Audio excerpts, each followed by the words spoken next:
Los primeros años los que sufríamos éramos mi mamá y yo, después vino mi hermano, después mi hermana, y ahí bueno, fue todo donde se produjeron los abusos. Abusó de mí y también mientras vivía con mi vieja, después se separó, viví con él.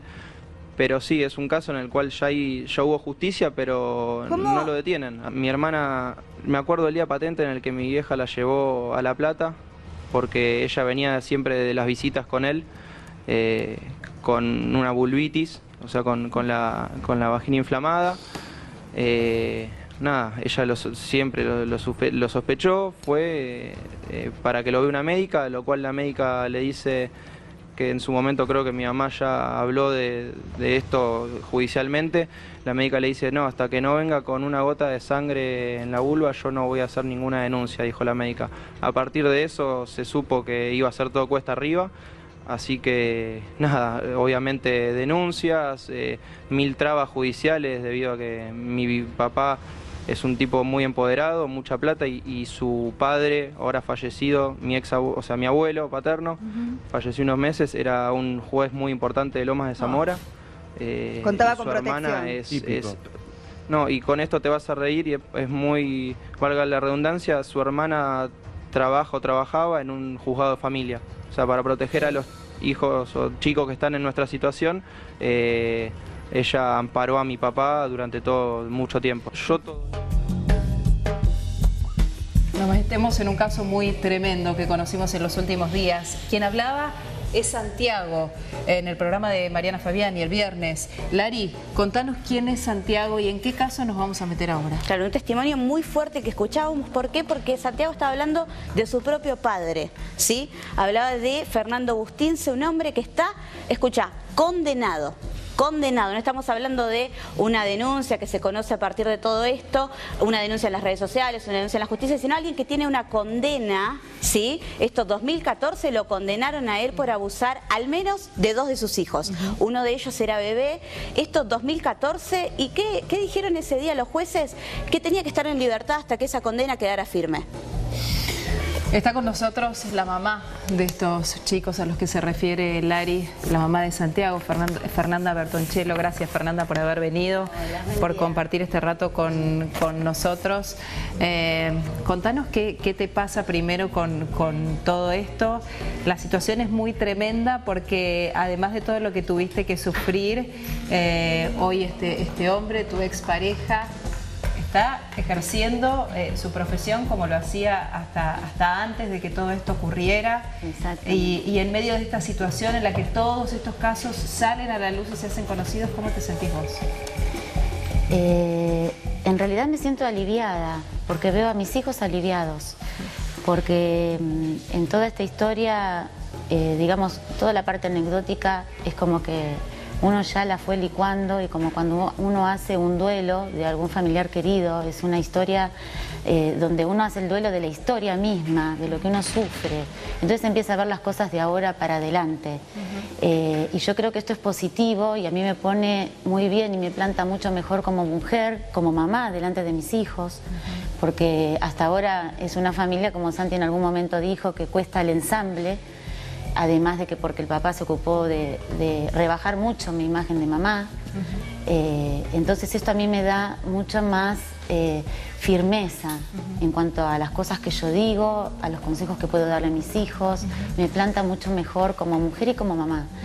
Y creo que a nivel social también es muy duro todo lo que es el camino de toda esta historia, porque a nivel social uno tiene que seguir trabajando, tiene que seguir dando la cara, y hasta que haya siempre una sentencia, que yo siempre pienso, ¿qué hubiera pasado si todo esto no hubiera tenido la aprobación judicial?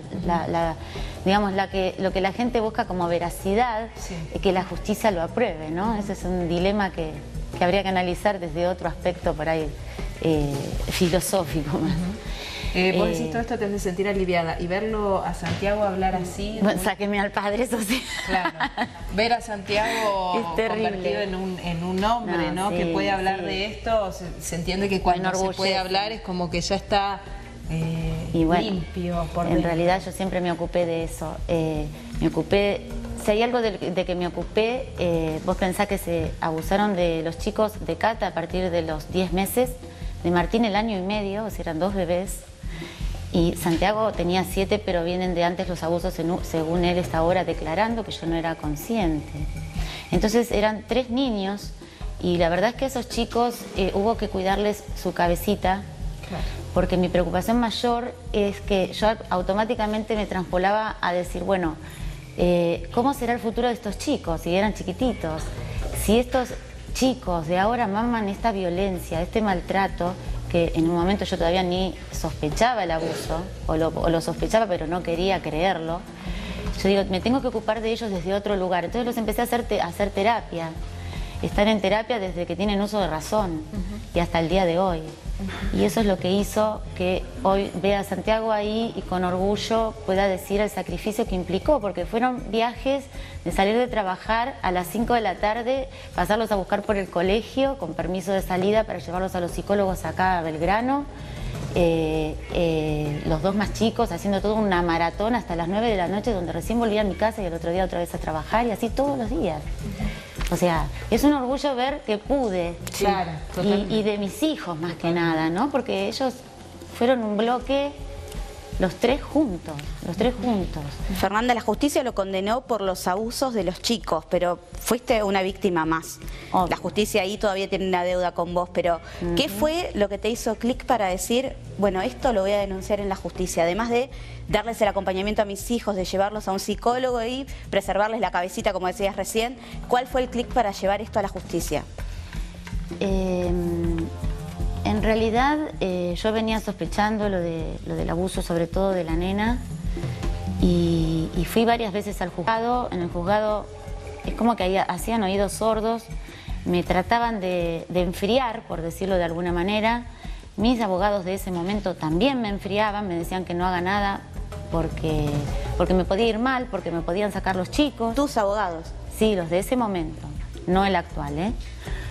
Resulta que la impotencia de ver que venían tan histéricos, violentos, de yo ya no aguantar más de sufrir golpes de parte de ellos, que me revoleen cosas, llantos desconsolados a la madrugada, no sé, fue terrible, mucho cansancio mío. Entonces en algún momento digo, yo tengo que hacerlo por mi cuenta, porque cada vez que le decía al abogado me decía, no, Fernanda, espera, vamos a ver, déjame ver. Bueno, un día me harté. Y fui y hice la denuncia de la nena y no le dije nada. Salgo de hacer la denuncia y en el pasillo del juzgado de la fiscalía donde yo acudí, que fue la fiscalía número 4 de Berazategui, estaba él y me crucé y me dice, ¿qué haces acá?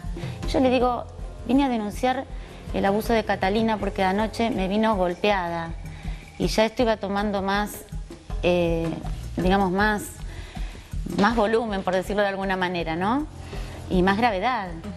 Yo hasta ahora no hacía nada porque me daban miedo los mismos abogados en ese momento, ¿no?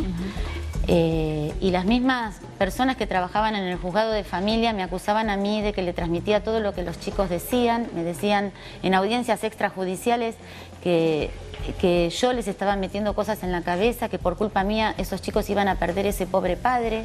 Y me transmitían esa sensación de culpa y querían ponerme insegura, pero era tan terrible lo que se estaba viviendo que realmente en un momento reaccioné por una cuestión de ¿cómo se dice? De instinto. Claro, absolutamente. No de haberlo pensado, sino de instinto. Vos sabés que mientras hablabas pensaba en eso que tiene una mamá que no tiene nadie más sobre sus chicos. Cuando tal vez son pocas las herramientas visibles que tenés. Algo contaba Santiago recién y imagino que tenía que ver con eso, por lo que empezaste a dudar de la nena. Sí. Pero digo, ¿hay algo que sentiste? ¿Cómo fue ese momento en el que pudiste entablar un diálogo con ellos, en el que tal vez ellos te pudieron empezar a contar un poco más? Porque además del instinto, hay algo de un padre sobre sus chicos, también en algún momento es como que no puede ser, no me estoy volviendo loca, no en realidad tenía mucho, perdón que te interrumpa, tenía mucho miedo de hablar. Ellos estaban amenazados de muerte, ellos estaban muy tristes por mí, porque por un lado tristes y por otro lado con bronca. Tristes por mí porque el padre les decía que yo tenía un tumor en la cabeza, que se iban a tener que quedar viviendo con él. Y los amenazaba a ellos diciéndoles que a mí me iba a matar si me contaban algo. Entonces a mí me costó mucho que me verbalicen algo Entonces yo por eso siempre me ocupé de que tuvieran sus terapias, sus psicólogos, donde ellos dibujaron. Tengo dibujos de los chicos que son impresionantes, sexualizados, donde ellos verbalizaron a esos psicólogos, porque por suerte yo me ocupé de que tuvieran ese lugar de contención siempre. Y a mí me verbalizaban cuando esto era algo, pero cosas indirectas, o que les picaba algo, o que les dolía la cabeza por el chichón que tenían, o yo le digo a mi papá que no me haga y mi papá me dice que no importa y lo hace igual. Y yo dándoles consejos, digan que no, a Catalina, ¿no? Decirle que no te haga más eso. Pero ella indirectamente, o sea, me lo contaba no como contándome, mirá lo que me hizo mi papá, porque ella era muy chiquita y creo que lo vivía más como en ese momento como algo no tan cruento al principio. Inimaginable, ¿cómo va a pensar que su papá le hace daño? No podría entrar en su cabeza. Hasta, no sé, no quiero hablar en detalles de nada porque realmente no quiero exponerlos, ¿no? Pero claro. Les pongo mi situación desde mi lugar. Lo que pasa es que es medio inevitable irse para el otro. ¿Vos lo viviste como hoy a la distancia? ¿Pensás que eso fue una agresión directamente a vos? Sí, totalmente. Él es un psicópata y esas personas que nadie nunca les pudo poner la tapa. Para él que yo me haya separado estando embarazada de Catalina no había nacido todavía, yo los quise salvar. Martín tenía 1 año y medio, Catalina estaba en la panza, faltaba 1 mes. Para él fue terrible un no de alguien. Él se cree súper poderoso. Y yo creo que empezó a abusar de los chicos para hacerme daño a mí. Los encerraba horas en el baño, a Martín, por ejemplo, lo ha ahogado queriéndolo ahogar, como asustándolo, metiéndole la cabeza dentro de un inodoro y apretándole el botón. A Catalina la ha atado en un alambrado con una correa de perro para que no se escape. O sea, me perdí el hilo a donde quería que siempre sentiste que fue una agresión hacia eso, vos, sí, todo hacia eso tu que persona, sufrieron ellos, que es lo que a mí me hacía mal, es que realmente ellos sufrieron porque él me quería hacer sufrir a mí. Y empezó a abusar de ellos y le empezó a gustar. Y ahí se transformó en un vicio, me imagino. No sé, los que entienden del tema sabrán identificar cuál es el por qué él hace lo que hace, o por ahí lo era y lo desató después por las circunstancias, no lo sé. Fernanda, desde el momento de la condena él tiene una perimetral, no se puede acercar a ustedes, pero viven muy cerca, separa las casas un alambrado. Exactamente. ¿Quién lo protege? A nosotros, ¿quién nos protege? A él. ¿Quién le da esa protección para poder hacer lo que quiere, seguir libre, seguir trabajando? Mira, es algo que ni siquiera la gente de la justicia honesta que está con nosotros entiende de dónde pasa todo esto con tanta impunidad. Lo que sí te puedo decir, cosas puntuales y concretas. Tuvo un papá, juez, 20 años en lo laboral, que resistió todos los gobiernos en la localidad de Lomas de Zamora. Tiene una hermana que es asesora, es consejera de familia en un juzgado de familia de Lomas de Zamora. Tiene una familia judicial, digamos. Sí, y como familia son una familia muy especial, porque tienen características muy esquizoides y psicopáticas. La familia en sí. Se aislaron de todo el mundo, hasta de sus propios familiares cercanos. Entonces es como algo muy, muy especial. Hay que luchar contra una situación psíquica terrible, contra una situación judicial terrible. Y tienen 2 elementos muy fuertes en sus manos, 2 herramientas que son esas 2. La psiquis y lo judicial, que yo no manejo ninguna de las 2 y que por eso con la verdad simple... por eso también me enorgullece y que eso lo transmito y les enseño a mis hijos siempre, con la verdad.